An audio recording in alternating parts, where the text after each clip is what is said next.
verdade, Deus tem falado muito comigo sobre o tempo de Deus na minha vida, né? Algumas pessoas sabem de algumas situações que ocorreram comigo no passado, mais especificamente há cerca de 2 anos, né, atrás, e que eu tive que tomar uma decisão de seguir ou esperar, né? E eu decidi esperar o tempo de Deus na minha vida. E eu usava muito uma passagem que está em Eclesiastes, que fala que Deus tem um tempo certo para todas as coisas, né? E hoje em dia eu ministro essa palavra para mim, que eu tenho que esperar o tempo certo de Deus na minha vida, que eu preciso esperar o kairos de Deus, por mais que eu deseje o meu tempo, né, o cronos. Então eu gostaria que vocês abrissem a palavra de Deus em 1 Coríntios, capítulo 13, e que a gente possa ler do 4 ao 7. Já tem aqui anotado, então eu vou ler aqui. Fala que o amor, algumas Bíblias falam sobre caridade, se não me engano, mas na minha fala do amor, né? O amor é sofredor, é benigno. O amor não é invejoso, o amor não trata com leviandade, não se ensoberbece, não se porta com indecência, não busca os seus interesses, não se irrita, não suspeita mal, não folga com a injustiça, não folga com a verdade. Tudo sofre, tudo crê, tudo espera, tudo suporta. E Deus tem ministrado muito sobre o amor dele na minha vida. E quando a gente ama alguém, a gente quer fazer o quê? A gente quer estar perto dessa pessoa, né? Quando a gente ama um namorado, nossos familiares, nós queremos estar perto dessa pessoa, né? Dessas pessoas que nós amamos. Mas quando nós amamos verdadeiramente, nós somos capazes de sofrer, de suportar a distância, as dificuldades. E a gente crê que Deus tem um tempo certo para todas as coisas e que Deus está no controle de tudo, né? E que nós temos que esperar o kairos de Deus e não tentar viver no nosso tempo, né? Quando a gente aceita Jesus, o Espírito Santo passa a habitar em nós. E nós sabemos que nós somos corpo, alma e espírito. Então nós temos que deixar o Espírito Santo ministrar a nossa alma, ministrar a nossa personalidade, para que a gente possa viver os projetos dele nas nossas vidas, mas no tempo dele. E não nos tornarmos ansiosos por querer passar na frente de Deus, né? A Bíblia fala que todas as coisas cooperam para o bem daqueles que amam a Deus. E às vezes nós temos que tomar algumas decisões, nós passamos por alguns momentos difíceis, mas tudo tem um propósito. Teve um dia que eu saí, né, que eu fui no médico, e eu fui na congregação de Itaboraí, na Manilha, e o Marquinhos pregou, o evangelista Marquinhos, ele deu a palavra, e ele falou algo que me marcou muito, que se nós estamos em uma situação difícil, e Deus não muda aquela situação, talvez seja porque Deus quer mudar o nosso coração, e não aquela situação. Então sempre há um propósito em todas as coisas que ocorrem com a gente, né? Então não precisa ter pressa para começar um relacionamento, não precisa ter pressa para ser usado na obra de Deus. A gente tem que buscar intimidade com o Senhor. Deus tem falado muito conosco, né, que para nós atingirmos um propósito de Deus, para nós atingirmos o objetivo, nós temos que passar por um processo.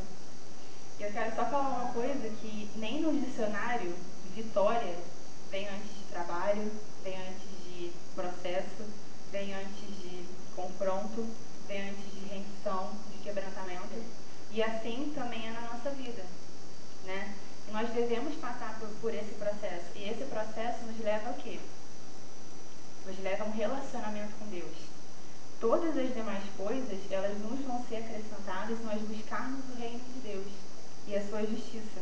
Nós temos que focar em Deus e não nas obras, né? Então, o que significa ser íntimo? O que significa ter intimidade? Eu fiz um curso de teatro, e nesse curso de teatro foi pedido que nós decorássemos um texto, e esse texto falava da vida do bom mestre, né?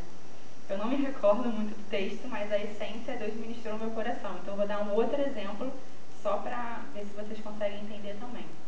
Por exemplo, numa escola, tem a prova, tem os trabalhos, né? E você tem que ter uma nota para você conseguir passar de ano, né? E não ficar em recuperação. Mas o professor, ele se preocupa com os alunos, né? Normalmente. Então tem um aluno específico que o professor vai lá e fala com ele, olha só, você não está indo muito bem, se você não melhorar suas notas, você vai ficar em recuperação.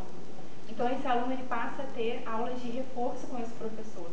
Então além dele ter aulas na classe, ele passa também a assistir aulas na casa do professor em reforço. Ele fala só, vamos passar um tempo lá na minha casa, fica uma semana lá na minha casa, 2 semanas, e eu te ensino de uma maneira diferente. Eu vou mudar a didática com você para ver se você consegue aprender verdadeiramente e você consegue melhorar as suas notas.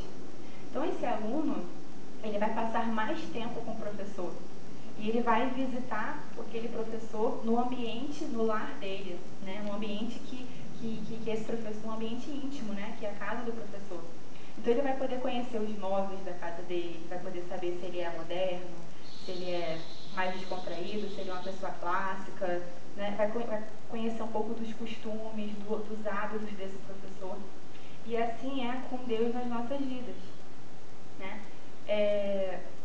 Ser íntimo é passar tempo com, é você separar tempo com, e é tempo de qualidade, não é só passar tempo, é tempo de qualidade. Muitas vezes a gente está preocupado em fazer as obras e não é ruim, é bênção nós nos dedicarmos às obras de Deus. Mas às vezes nós estamos tão atarefados, tão atolados com as obras de Deus, que a gente esquece de ter tempo de qualidade com o Senhor. Né? A boca fala o que está cheio no nosso coração. E se nosso coração estiver cheio das obras de Deus, a gente vai pregar o quê? A gente vai anunciar o quê? Né? Na Bíblia, lendo o livro do pastor Arlindo Mendes, né, Guiados pelo Vento, Queimados pelo Fogo, ele fala sobre a adoção, né, quando nós recebemos, aceitamos a Jesus como nosso Senhor e Salvador, nós recebemos o direito de sermos chamados filhos de Deus. Mas a adoção, de fato, ela só vai ocorrer quando nós desenvolvermos um relacionamento com Ele, que a gente passa, né, da fase de servo para sermos co-herdeiros em Cristo Jesus. E assim é nas nossas vidas mesmo. Isso que Deus ministrou no meu coração quando eu estava lendo esse trabalho nesse curso, né? Então eu queria desafiar vocês mesmos que para a gente de repente parar de tentar buscar as obras de Deus por um tempo e buscar ao Senhor. Não é ruim nós queremos saber qual é o nosso chamado, qual é o nosso ministério, o que Deus tem para as nossas vidas. Nesse tempo aqui, às vezes a gente se pega um pouco ansioso com relação ao campo, para onde que nós